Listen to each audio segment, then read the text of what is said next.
and welcome back to my channel. If it's your first time here, hi, what's up? I'm Gemma and I talk a lot about user experience and user interface design. If that's something you're interested in, then why not hit that subscribe button? Today I wanted to do something a little bit different than my usual content. I wanted to try and mix my two passions, which is UX and makeup. Now I know this isn't a conventional video that normal UX YouTubers do. I just wanted to do some makeup type content while answering some questions that you guys left me on Instagram. Last night I posted and asked people some questions and I got some responses, which were questions along the lines of pretty much ask me anything that you wanted to know about me. And I thought it'd be fun to answer those questions here on camera while I'm doing some makeup. So that's why I'm all barefaced and I don't have any makeup on. First, in order to do the makeup, I kind of need to take these off. Now, I can see a little bit without my glasses, but not too much. So I have a mirror, so if you see this, which is up in my face, that's because I need to kind of see what I'm trying to do. Let's get on with the video, shall we? While I prime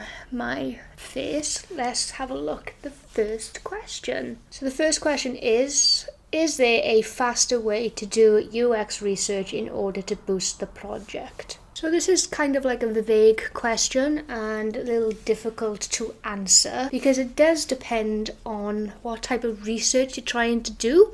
User interviews, stakeholder interviews do take a little bit of time because there's a lot of prep involved. Same as user testing, there's loads of prep involved in that as well. So realistically, I would say it's kind of down to you and your time management. If you don't have a defined process worked out, then it is going to be a little bit slower to do that type of research. So I would say allocate some time within the project and then stick to that time frame. Try not to go over budget and just have a feel for it and see really how long it usually takes you, and then you kind of have a rough estimation then of how long something like that is going to take you. The next question is best books on accessibility design. I know there's actually a lot of books out there. Can I name them off the top of my head? No, I can't. But the one that really sticks out to me, a book called Accessibility for Everyone, Laura Kalberg. So there's also a book about inclusive design and inclusive form fields, which I really enjoy, which is called Form Design Patterns by Adam Silver. So I would definitely check that one as well if you're interested in accessibility and inclusive design for forms specifically. A little bit about me. Makeup is kind of like a second passion of mine, and believe it or not, it was a toss-up for you two whether I do a makeup channel or I do a UX channel. And I thought I'd keep makeup as a more of a kind of hobby that I enjoy doing. That's why my channel is mainly about UX stuff. I will be honest though, it's quite difficult to talk and do makeup at the same time. I've never done this before, so I hope you're having fun just watching me do this. So this is a good one. Why YouTube and not Instagram TV, or both of them? So the reason why I kind of started doing YouTube is because I've always had a love for YouTube. I don't know, it's always been like a kind of escape for me. I learned a lot from YouTube, and I just think it's a really great accessible platform. No matter what type of industry you're in and what type of subject you're interested in, there's always something on YouTube. You don't have to watch it on your phone or your laptop, you can just watch it on your TV. So I feel like the content is more accessible on YouTube. IGTV doesn't have that sort of feature, and I feel like you would need to have a big following on IG in the first place before your content gets seen. Next question. How can I force my company to allow me to do user testing and research? Now this is a difficult one because you cannot force any company to do anything they don't do. It is extremely frustrating, believe me. I have been through it, I live it. I know how frustrating it can definitely be, but at the same time, you only have control over what you can physically do within the company. What I do suggest is to show them maybe a case study about how user testing has benefited other companies. There's loads of research out there, and try and back everything up that you say with research. That's pretty much all we do every day anyways as UX designers, is back up every decision we make via research. So if you do that to the company, then hopefully they'll get on board. Next question, how a daily routine plays the role in career development. I would say a daily routine is very important in career development, because without a clear routine, then you don't have great time management. And time management is pretty much the key to our whole existence as designers. We need great time management because we have projects on the go, and most of the time more than one project on the go, which is a bit crazy sometimes, especially when you get up to the senior level. You're always working on multiple projects. You always need time allocated to career development. So if you can allocate some time to career development, maybe once every week, or if you can't do that, at least once every month. I would recommend once a week, but if you can't because of other circumstances, then at least once a month, or you allocate a day to learning something new within your field. I would definitely say it's mainly down to great time management to be able to add that into a routine.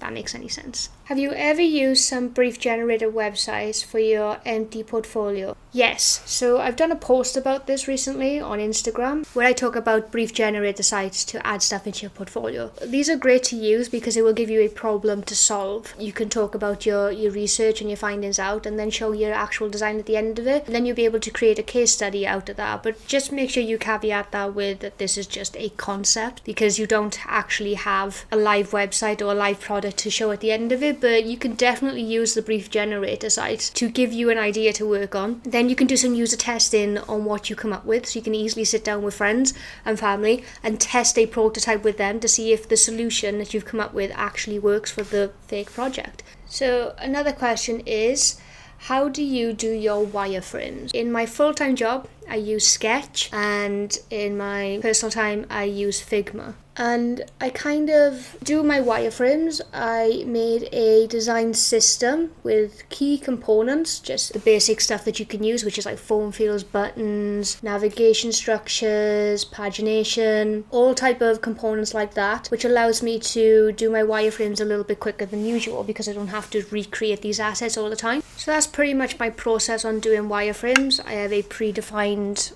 design system which is set up to allow me to work quickly and consistently.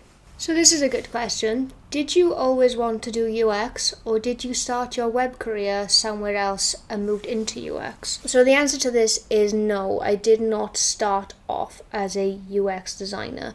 I actually started off as a normal web designer. If you want to know more about how my portfolio used to look, I'll link it up here or up here, whichever way it is, where I show you my first ever portfolio. And that will give you a big insight to what type of work I was doing when I first started off in web design. This is a fun one.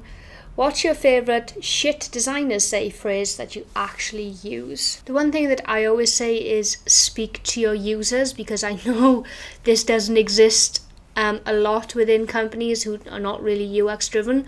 I constantly say, what do your users say? Speak to your users. What's your process for making YouTube videos? Winged eyeliner is like the hardest thing to do, and I'm going to try and do this on camera. So my process, I would say, for making YouTube videos, I kind of just have thoughts about what I want to create, and then I write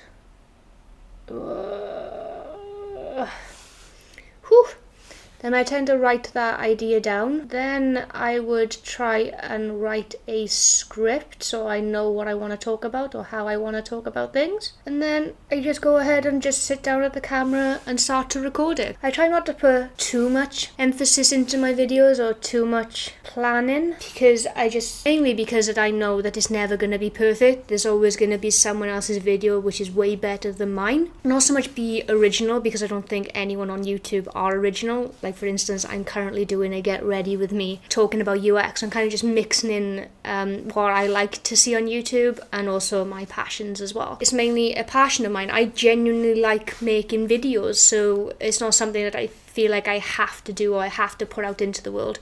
I just like to do these things, and that's why I'm sat here in front of a camera now just talking to you while doing another thing that I like doing, which is makeup. Can you do portfolio reviews? Because I'm a fresher. I don't tend to do people's portfolio reviews, mainly because I feel like that portfolios are something which is very, very personal, and I feel like it is something that you need to put effort in. I am going to do a video soon about what I think should be in a portfolio, and in a case study type of format, but at the end of the day, it's your portfolio, it's your case studies, it's you, and you need your own personality and your own words to shine through.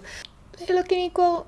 I feel like they're looking equal. I think we're pretty much getting to the end of this now. All I got left is mascara and highlighter. So I think we're going to answer one more question and then we're going to leave it there. So the final question is, your content is very cool. Can you add the relationship between UX design and making money online? I would say don't use UX as a way to make money online, because it's the wrong way to go about it. UX is mainly about the users and the users' benefits, not so much you as a designer, as a person. You're helping other people have a better user experience. And UX is a super hot topic right now. I know this, and I know there's a lot of UX creators. But if you're focusing on money, I would not say this is the best place. I wouldn't say this is the best topic to try and make money off. Believe it or not, well, I can only speak for myself, but some other creators that I've